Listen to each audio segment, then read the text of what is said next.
డోర్‌వేకి స్వాగతం. A manual to self సూచనలు లేదా సమాచారాన్ని అందించే స్వీయ శోధన సాధనం.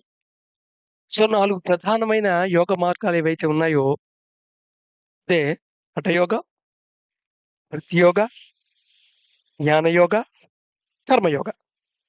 వీటి గురించి వీటికి కావాల్సిన రిక్వైర్మెంట్స్ ఏంటి అనేవి తెలుసుకుంటున్నాం. ఎందుకు తెలుసుకుంటున్నాం అంటే దాన్ని బట్టి మనకి ఏ ప్రపోర్షనేట్‌లో ఏది వాడాలోకి ఒక ఐడియా వచ్చే అవకాశం ఉంటుంది. సో, రైట్ నేను మనం హఠయోగ, భక్తి యోగ గురించి తెలుసుకున్నాం. జ్ఞాన యోగ గురించి కూడా ఆల్‌మోస్ట్ ఆల్ తెలుసుకున్నాం. సో, హఠయోగ వచ్చేప్పటికి ఏంటి డిమాండు? ఇది వర్కింగ్ విత్ బాడీ. భక్తి యోగ అనేది వర్కింగ్ విత్ ఎమోషన్. జ్ఞాన యోగ అనేది వర్కింగ్ విత్ మైండ్. కర్మయోగ అనేది working with body work. So, ఇక్కడ హఠయోగలో బాడీ అండ్ ఎనర్జీ లెవెల్స్‌లో వర్క్ చేస్తావు. దీనికి కావాల్సిందేంటి? డిసిప్లైన్ చాలా ఇంపార్టెంట్. నువ్వు చాలా ఇండిసిప్లైన్‌గా ఉన్నావనుకో, ముందు చిన్న చిన్న ట్రిఫిల్స్‌లో డిసిప్లైన్‌గా ఉండటానికి ట్రై చేయాలి.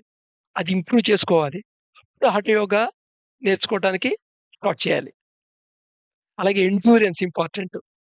అంటే నిరంతర అథక్ పరిశ్రమ. మళ్ళీ మళ్ళీ పట్టువదలని పరిశ్రమ మాట. చాలా పట్టువదలని పరిశ్రమ ఉండాలిక్కడ. అంతేగాని ఏ వారం 4 రోజులు చేశానే, 10 ఏళ్ళు చేశానే, 15 ఏళ్ళు చేశాను. ఏమిటి ఏముంది మార్పు? ఇది కాదు. అలాగే ఫైరీ యాస్పిరేషన్ ఉన్న వాళ్ళే హఠయోగాకెళ్ళగలుగుతారు. ఫైరీ యాస్పిరేషన్ ఉండాలి. హఠయోగి అని కాదు. అసలు ఏ యోగాకి వెళ్ళాలన్నా ఫైరీ యాస్పిరేషన్ ఉండాల్సిందే. టాలరెన్స్ చాలా ఇంపార్టెంట్ ఇక్కడ. టాలరెన్స్ ఎంత వరకు అనేది టాలరెన్స్ కూడా చాలా ఇంపార్టెంట్. నీ టాలరెన్స్ లెవెల్స్ బట్టి నువ్వు డిజైన్ చేసుకుంటూ ఉండాలి. అందుకని పక్కవాడు ఒక చాలా కష్టమైన ఆసనం వేస్తే నువ్వు కూడా అది ఆసనం వేసేస్తేనే గొప్పోడని ఫీల్ అవ్వటం కాదు. అదే భక్తి యోగం వచ్చేప్పటికి ఇంపార్టెంట్ ఏమిటి? బిలీఫ్, ఫెయిత్ ఉండాలి. ఎమోషన్స్ హై డిగ్రీ ఉండాలి. సస్టైన్ అవ్వగలగాలి ఎమోషన్స్ చాలా సేపు. ఎమోషన్ సస్టైన్ చేసుకోలేకపోతే భక్తి యోగం పనికిరాదు. ఎమోషన్ ఉండాలి. ఎమోషన్ అనేది కూడా ఒక ఎనర్జీ స్టేట్ ఒక రకంగా చెప్పాలంటే. అలాగే పూజా ప్రాక్టీసెస్ అన్నీ దీంట్లోకే ఎంకంపాస్ అవుతుంటాయి. చాలా ఇల్లాజికల్‌గా అనిపిస్తుంటాయి. ఏటి ఆరగింపు పెడితే దేవుడు అన్నం తింటాడా? అక్కడ మనిషేడు రాయి మీద నువ్వు పూలేస్తున్నావు. దేవుడి మీద పూలేసినట్టా? ఇలా డౌట్‌లొస్తాయి. నాస్తికులు కాదు, ఆస్తికులు కూడా చేసేప్పుడు కూడా ఈ డౌట్ లోపల ఉంటూ ఉంటాయి. భయంతోనో, భక్తి అనే ముసుగుతోనో దాన్ని పక్కకి తోసేస్తుంటారంతే. నిజానికి వాటితో ఉండి దాని నుండి సొంతంగా ఆన్సర్ తెచ్చుకోరు. అబాండింగ్ సెల్ఫ్ చాలా ఇంపార్టెంట్. అంటే ఇంక నువ్వు అక్కడ కనపడకూడదు. నువ్వు అనేది అక్కడ కనపడకూడదు. ఎంటైర్ లైఫ్ ఆఫరింగ్‌గా ఉండాలి. ఈ డివినిటీలో, దైవత్వంలో మునిగిపోయినట్టుండాలి. జ్ఞానయోగం వచ్చేప్పటికి ట్రస్ట్ చాలా ఇంపార్టెంట్. ట్రస్టింగ్. ఈ ట్రస్టింగే ప్రధాన సమస్య. ఏ బుక్‌ని ట్రస్ట్ చేసి నమ్మి చదవాలో తెలీదు. ఎవరిని గురువు కింద ట్రస్ట్ చేయాలో తెలీదు. ఈయన ఇలా చెప్పాడు, ఆయన అలా చెప్పాడే, ఆ పుస్తకంలో ఇలా రాసింది, ఈ పుస్తకంలో ఇలా రాసిందే, ఆ మతంలో ఇలా చెప్పారు, ఈ మతంలో ఇలా చెప్పారే. సో, అక్కడ చాలా ఇంపార్టెంటు వీటన్నిటికి మించి ఉన్నది చూడగలగటం. ఇక్కడ నీకు ప్రీ డిస్పోజిషన్స్ ఏమున్నాయో చూసుకోవాలి. ప్రీ డిస్పోజిషన్ లేకుండా ఉంటేనే జ్ఞానయోగం వర్కౌట్ అవుతుంది. అలాగే ప్రొకాస్టినేషన్ అనే స్వభావం ఉన్న వాళ్ళకి జ్ఞానయోగం వర్కౌట్ కాదు. ప్రొకాస్టినేషన్ అంటే చేయవలసిన పని కాకుండా ఇంకో పనితో టైమ్ పాస్ చేస్తుంటారన్నమాట. చదవాల్సిన పుస్తకం చదవడు. వేరే పుస్తకం చదువుతాడు.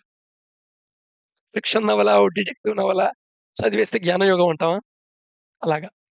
So, ability to see as it was. అక్కడ ఏముందో అది చూడటం తెలియాలి. అంతేగాని నువ్వేమనుకున్నాలో, నువ్వేం కావాలనుకుంటున్నావో అది ఎత్తుకోవటం కాదు. ఇలా జ్ఞానయోగంలో ఇది చాలా ఇంపార్టెంట్ ప్రాబ్లమ్ ఇది. నువ్వు ఈ వెతుక్కుంటున్నావు అని ఎక్కడ తెలుస్తుందంటే, నువ్వు జడ్జ్ చేయటానికి ఆ జ్ఞానాన్ని వాడుతుంటావు. లేదా నిన్ను సమర్థించుకోవడానికి ఆ జ్ఞానం వాడుతుంటావు. నిన్ను సమర్థించుకోవడానికి ఆ జ్ఞానం వాడినా, ఎదుర్కొన్న వాడిని జడ్జ్ చేయటానికి ఆ జ్ఞానం వాడినా అర్థం ఏంటంటే, నువ్వు ఏం కావాలో అది మాత్రం చూస్తున్నావు. అక్కడ ఉన్నది చూడట్లేదని అర్థం. అలాగే అసిమిలేషన్ అండర్‌స్టాండింగ్ చాలా ఇంపార్టెంట్. అదర్‌వైజ్ అది నోన్ కింద లోపల ఉండిపోతుంది. And free from prejudicious. నీకు ప్రెజుడిషియస్ ఉండటానికి వీల్లేదు. అంటే ఓ రకంగా ఎగో పార్ట్ అది. నీ ఐడెంటిటీ ఉండకూడదు. నేను ఫలానా అని ఉండకూడదు.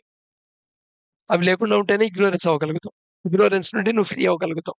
అసలు జ్ఞానం యొక్క టార్గెట్ ఇగ్నోరెన్స్ నుండి ఫ్రీ అవ్వటమే. ఇప్పుడు కర్మయోగకొద్దాం. కర్మయోగ ప్రతివాడు కర్మయోగ చేసేవాడే. బట్ ప్రాపర్‌గా చేస్తున్నాడా లేదా అనేది డౌటు. ఎందుకంటే కర్మ చేయకుండా నీ లైఫ్ జరగదు కదా! నువ్వు పుట్టినప్పటి నుండి పోయేదాకా ఏదో యాక్టివిటీ చేస్తూనే ఉంటావు. ఏదో యాక్షన్ చేస్తూనే ఉంటావు. ఏ యాక్షన్ లేకుండా ఖాళీగా కూర్చోవడం కూడా ఒక యాక్షనే. నిద్దట్లో పోతున్నప్పుడు కూడా యాక్షన్ చేస్తావు. కలగంటం అనే రూపంలో. నిద్రపోతున్నప్పుడు కూడా డీప్ స్లీప్ కాదు లో కూడా యాక్షన్ జరుగుతూ ఉంటుంది లోపల బాడీలో. నీ బాడీ యొక్క రిపేరింగ్ జరుగుతూ ఉంటుంది.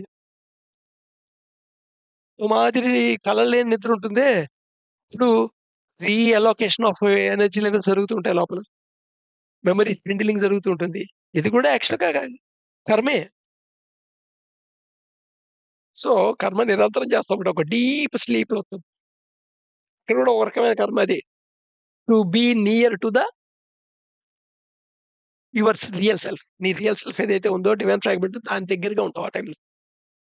సో, కర్మయోగం చేయడానికి చాలా ఇంపార్టెంట్. కర్మనంతా డిసైడ్ చేసేదెవరు? ఉద్దే నీ యొక్క సంకల్పం. అందుకని నీడ్స్ అప్రోప్రియేట్ వొల్యూషన్. స్వసంకల్పం చాలా ఇంపార్టెంట్. స్వసంకల్పం లేకుండా నువ్వు కర్మయోగం చేసినా ఉపయోగం లేదు. Clarity important. ఎందుకంటే రాంగ్ యాక్షనా? రైట్ యాక్షనా? ఇన్‌యాక్షనా? ఏది చేస్తున్నావు? క్లారిటీ ఉండాలి. And unrelenting action as if entire life an offering. ఇక్కడ ఏదో యాక్షన్‌లో బిజీగా ఉండటం అనుకుంటుంటారు. ఇది కొంతవరకు కరెక్ట్.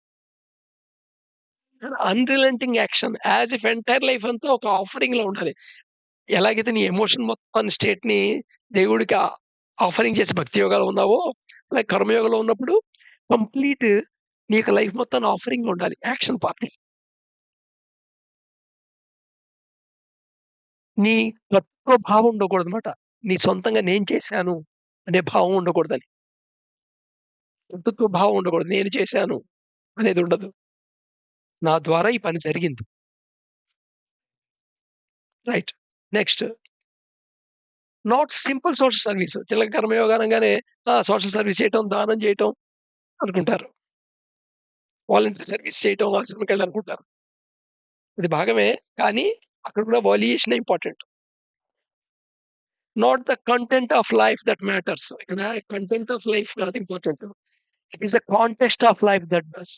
నీ లైఫ్ యొక్క కాంటెక్స్ట్ ఏమిటి? కంటెంట్ కాదు ఇంపార్టెంట్ ఇక్కడ. దీనికి మంచి ఉదాహరణ చెప్పొచ్చనమాట. ఒక వర్క్ జరుగుతోంది. రాళ్ళు కొడుతున్నారక్కడ. ఆ రాళ్ళు కొడుతున్న వాడి దగ్గరికొచ్చి ఒక మనిషి అడిగాడు. "ఏంటోయ్! ఎందుకు రాళ్ళు కొడుతున్నావు" అని. "ఏంటి గుడ్డోడివా? కళ్ళు కనపడట్లేదా? రాళ్ళని పగలగొడుతున్నా" అని చెప్తాడు వాడు. కొంచెం ముందుకెళ్తే ఇంకోడు కూడా సేమ్ వీడు చేస్తున్న పనే చేస్తుంటాడు. రాళ్ళతో పగలగొడుతుంటాడు. "ఏం చేస్తున్నావు బాబు" అంటాడు. నా ఫ్యామిలీని పోషించుకోవాలి కదండీ! అందుకోసం రాళ్ళు పగలగొడుతున్నా. వీళ్ళు జీతం ఇస్తారు కదా! దాంతో నా ఫ్యామిలీని పోషించుకుంటాను. ఆ పని చేస్తున్నాను అంటాడు. తర్వాత ఇంకోడొచ్చి వాడు రాళ్ళు కొడుతుంటాడు. "నువ్వేం చేస్తున్నావురా" అంటే, "ఇక్కడ ఒక అద్భుతమైన గుడి కడుతున్నారు. దాంట్లో నా వంతు పని చేస్తున్నాను" అని చెప్తాడు.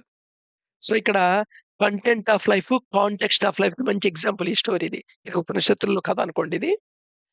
కానీ content of life, context of life. Content పరంగా ముగ్గురు ఒకటే చేస్తున్నారు. రాళ్ళు పగలగొట్టడమే. ముగ్గురికి జీతం ఇస్తారు. ముగ్గురు ఫ్యామిలీ పోషించడానికి వాడతారు. ఆ డబ్బులతో ఫ్యామిలీయే తింటారు. కానీ కాంటెక్స్ట్ డిఫరెంట్‌గా ఉంది. ఒకడేమో అదొక పని కింద తీసుకొని చేస్తున్నాడు. తప్పని పరిస్థితుల్లో అన్నట్టుగా. ఒకడేమో తన బాధ్యత ఇది. ఫ్యామిలీని చూడాలి కాబట్టి, ద్రవ్యం సంపాదించాలి కాబట్టి మనీ కోసం చేస్తున్నాను ఉద్దేశంతో చేస్తున్నాడు.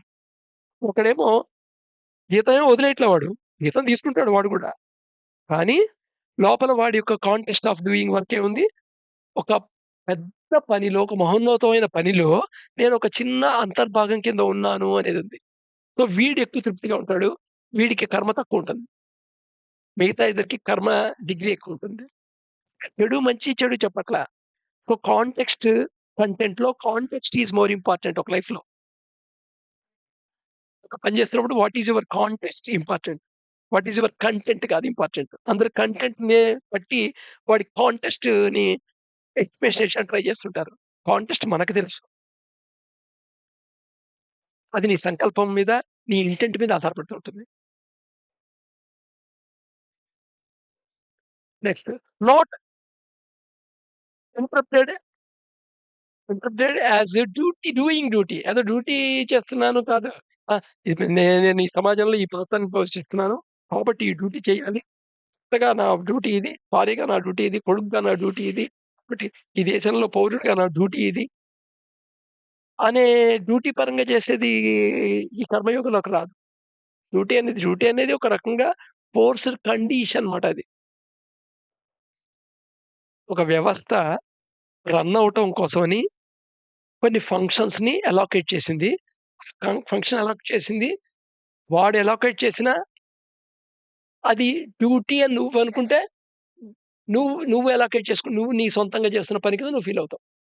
జస్ట్ ఆ సైకలాజికల్ సోలేస్ అది పని చేయటానికి. అంతేగాని కర్మకి సంబంధం లేదు. అలాగే రిడెంప్షన్ అనేది చాలా ఇంపార్టెంట్ కర్మలో. రిడీమ్ చేయటం. అంటే రిడీమ్షన్ అనేదేంటంటే నువ్వు చేసుకునే కర్మ యాక్షన్ ఎలా ఉంటుందంటే నిన్ని పరిణామంలో ఒక లెవెల్ పైకి పెంచాలి. ఎదుర్కొన్న వాడిని వాడి లైఫ్ యొక్క ఎవల్యూషన్‌లో జీవ పరిణామంలో ఇంకొంచెం మెట్టు ఎక్కించే దిశలో ఉండాలి. Most important renunciation the result. కర్మయోగాలో నువ్వు ఏం చేసినా ఆ ఫలితాన్ని మటుకు రినౌన్సియేట్ చేయాలి. ఫలితం అనేది మానసికంగా రినౌన్సియేట్ చేసుండాలి. అంతేగాని ఆ ఫలితంతో నువ్వు ఐడెంటిఫై కాకూడదు. లేదా ఆ పని సక్సెస్ అవ్వడానికి నువ్వే కారణం అని నువ్వు ఫీల్ కాకూడదు. నువ్వు గూడా ఒక కారణం అని ఫీల్ అవ్వాలి. ఇది రినౌన్సియేషన్ అవ్వటం అంటే. ఎప్పుడన్నా కంటిన్యూ అవుదాం.